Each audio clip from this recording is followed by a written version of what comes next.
we are outlived, as you correctly pointed out, by myths that survive not just us, but through lineage survive generations. And so the myths are bigger than us. Yeah. And they serve us by giving us a sense of anchorage or perspective in our position vis-a-vis those myths. And that is a large part of who we are, right? You can't divorce us from those myths, even if you try and rebel against them. Like, look at the anti-theist movement, right? You're trying to rebel against something in an anti-theist way, which I don't subscribe to, in an anti-theist way that is still defining yourself against the very myth that brought you to this point. You can't divorce yourself from those myths, no matter how much you try, because we are all a product of these sort of overarching narratives that create the very, you know, a corporation is an entity, even though it's not a physical thing, because it's a fiction that everyone agrees on, like money. Yeah, these are fictions that everyone agree on. And so culture-defining myths are like those. They are things that everybody's agreed on, but have been passed on through generations. So like corporations have their own life. So important. What they lead to, those myths, is to constructing the fundamental social contracts that we find ourselves in over time with a delayed reaction. That's how they manifest. So we only have law because of the religious myths that we adopted in the Abrahamic faiths, right? And, you know, you don't need me to tell you that. So if that holds, right, then we need to discover, and this is beyond what Jordan talks about, right? We need to discover I suppose he talks a lot about this, but also, I mean, beyond it in a political sense, not just in a philosophical sense, that I think he addresses it. We need to discover which myths are valuable to the problem we're in right now, right? And those myths, I think, need to be recognized as part of the antidote to this problem.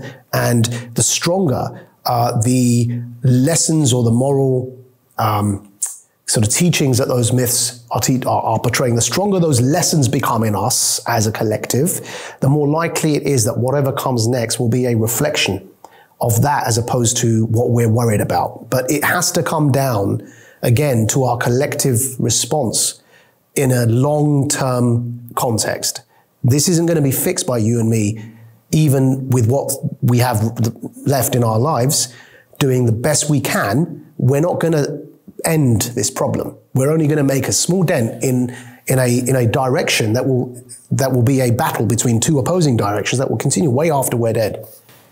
Well, I think there is truth in that. I do think we have a short-term problem that we have to solve. Yeah. The system is so out of control, and the power of the technologies under its management are so great that effectively we have to figure out how to get it to behave rationally very short term. I don't think we can solve this over the course of generations, though there are parts of it that will have to be. So this will be a tweak, yeah, on this current problem we have. But this problem, as you look back to history, has occurred many times.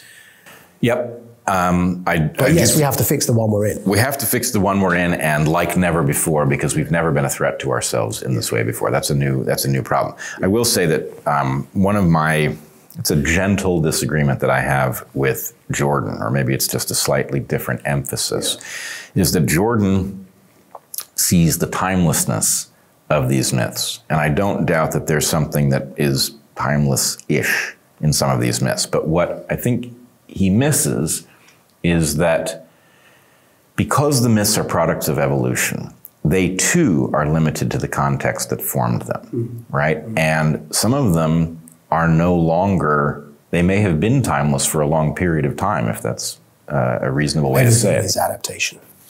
Well, they are, but the point is, you have to beware. If your myth was evolved in an environment that was very different than the one you're in, there's nothing that says it will be relevant to the one you're in. It could even be the inverse of relevant. It could steer you in the wrong direction. And so we have to have a mechanism for at least being aware when our myths have left us without the right tools, right? For example, I used to say that, you know, if God was writing today, then the first commandment would be, thou shalt not enrich uranium, right? But it's not in there. He didn't mention uranium. So we don't know what to do about it. We don't know how to feel about it. And, you know, look, we're damned if we do and damned if we don't. There's history, there's traditions that got us to where we are, right? They are not up to date enough to get us through what we've got coming, and that leaves us to trying to navigate it consciously, and it's too difficult. But it also does something else. This is I don't even know if I want to say it because it's so scary, because I agree with everything you just said, by the way, and as you know, my work on my side of my community's myths reflects the fact that I believe certain things need to be adapted to the situation we find ourselves in today. And that was everything I was doing up until COVID. We're in a very scary position intellectually, because if what you just said stands, and I think it does, old myths are not going to address the acuteness of the very specific problem we're facing right now, which is also terminal, potentially, yeah? So it's an acute and potentially terminal problem that needs an immediate fix, not some long-term multi-generational myth conversation. We've got to fix this right now. And those long-term multi-generational myths, though they exist, even if we were to be able to draw upon them, weren't constructed or weren't a product of this specific problem we're facing. They were products of a lesser problem that was similar. Yeah, but this is a big bad monster. That's why I call it a Death Star moment. Yeah, right? We've got so the scary situation is this, finish this thought. Considering how big this problem is, we have to create or adapt a new myth today to deal with this, building perhaps on everything in the past. That's the scary part. That's the scary part. Who's going to do that? Well, right. And I'm afraid that we may also be in another bind here. Yeah. So if you take my premise that you can't write a myth, you can write a narrative, and then evolution will shape it into a myth, if it's good. Yeah. Take the Fellowship of the Ring. Okay, the Fellowship of the Ring is a good hero's journey story that's been updated for the sort of team mentality that one would need on a world that's been scaled up, right? The villains are scaled up, the heroes are scaled up.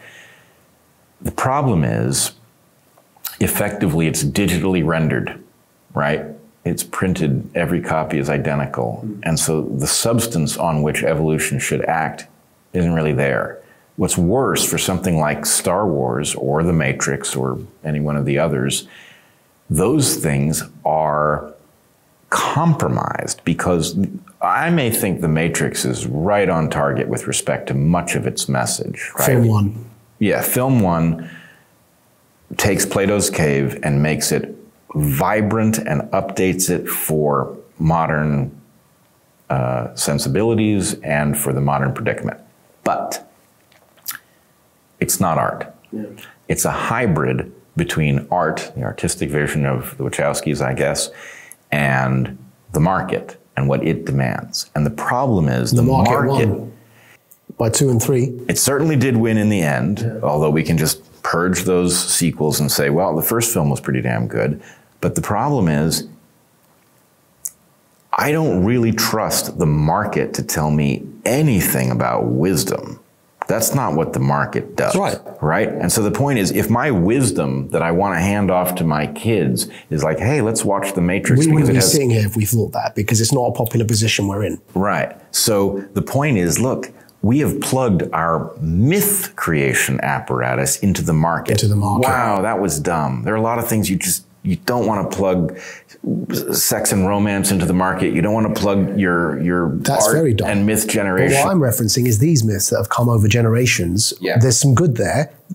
What the scary part is, I'm saying, is the task has befallen our generation, not you and me, because who are we? Right. Gen X, and so Gen X up, because beyond Gen X, people don't, so Gen, maybe what's after X, Gen X, sorry, is it millennials? The millennials, the older side of millennials still do remember the days before mobile phones, just about. Just barely. But you need that. Why do you need that? Because you can't understand how to defeat what we're facing if you don't remember what it was like before the thing existed, because our task is to find an equilibrium. You can't get the yin and yang if you don't have half of the story. Yeah, you've been tweeting about this. Yeah, right? I saw you... BMX bandits. Yeah, you tweeted your BMX bike. This is not a boomer analysis. This is something else. Right. Now, I would point out, it's fun to rag on the boomers. I like it. No, but that's not what I'm interested in. Right. Because I think you might be a boomer, no? No.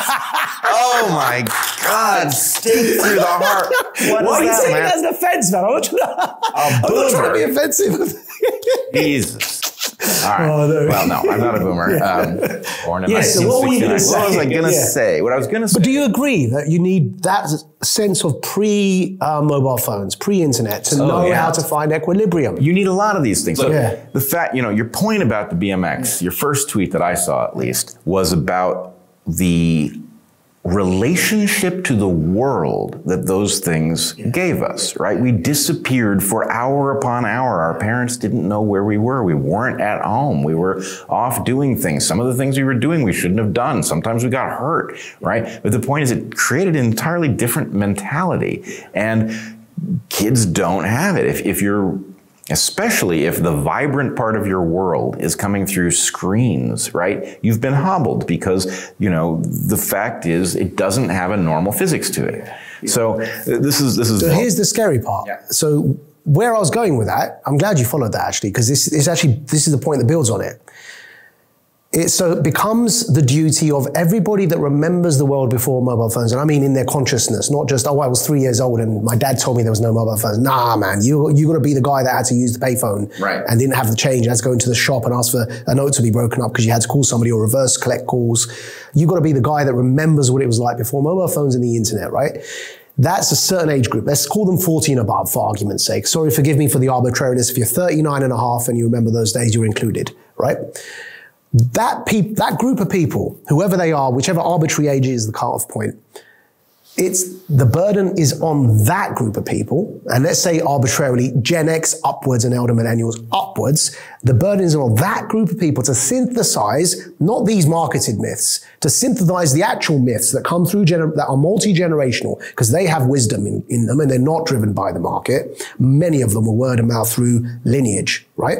And that's, in particular, that's how, for example, I know about the Sufi chains in Sufism, and you have to have a teacher who has a teacher who has a teacher, and it has to be traced back, right? So we, those who remember before and after the internet, have a responsibility to find the best of these proper wise myths and adapt them to the problem, the acute problem that you identify that is unique and is terminal potentially. That's the scary part, because not only is that such a huge burden, it's also almost impossible to do, because myths actually, as you say, they are a product of evolution over years, right? Yeah. And so how do you do that? Well, luckily for us, we're not reinventing them. We've got some existing material. The difficulty is the adaptation of that existing material to face this very acute danger we're facing. But you can't do it without the myths, because you're not powerful enough and I'm not powerful enough. That entire generation isn't powerful enough that we're going to need to do that task. Right. But they can't even do it unless they utilize these myths, because we're all bigger. Even the current, everyone alive today is still not as big as these myths are. They will be multi-generational. All right. So I've just realized something. Yeah. Is that scary? It's terrifying. Yeah. Here is the equally terrifying extension to it, I think. Let's step back to what happened during COVID. Yeah. One of the things that happened that was very conspicuous was the relationship between doctors and patients and doctors and other doctors suddenly radically shifted. There was a distant voice that told you what the conclusion was and what it implied about how to treat your patients, and then it came at you and it ruined you if you didn't listen. Yeah. So the point is, doctors have a horizontal relationship with each other, and they have a relationship with their patients. And that whole thing bubbles along and it does whatever it does until something decides that, you know what? Suddenly the CDC is everybody's boss, right? And to the extent that you weren't listening to the CDC, it whispered in the ear of your pharmacist and said, don't fill those prescriptions. Don't fill them. All right, so that's a radical shift to a centralization. You don't realize it because the staffing of your medical building didn't change. There was a radical shift, which was the way in which a tiny, incorrect, centralizing force was distributing the same wrong information to everybody simultaneously and insisting that they listen to it and act on it as if it was right, okay? Yeah. Now, think about social media. We feel like we have all of these horizontal relationships with other people, right? And we do. But there's a ghost in the machine. Yeah.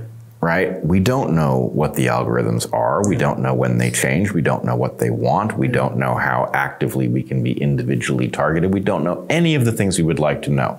And so what I see is the impression that we have about, yeah, we're connected with lots and lots of people and we're interacting and we're, it's like a hive mind.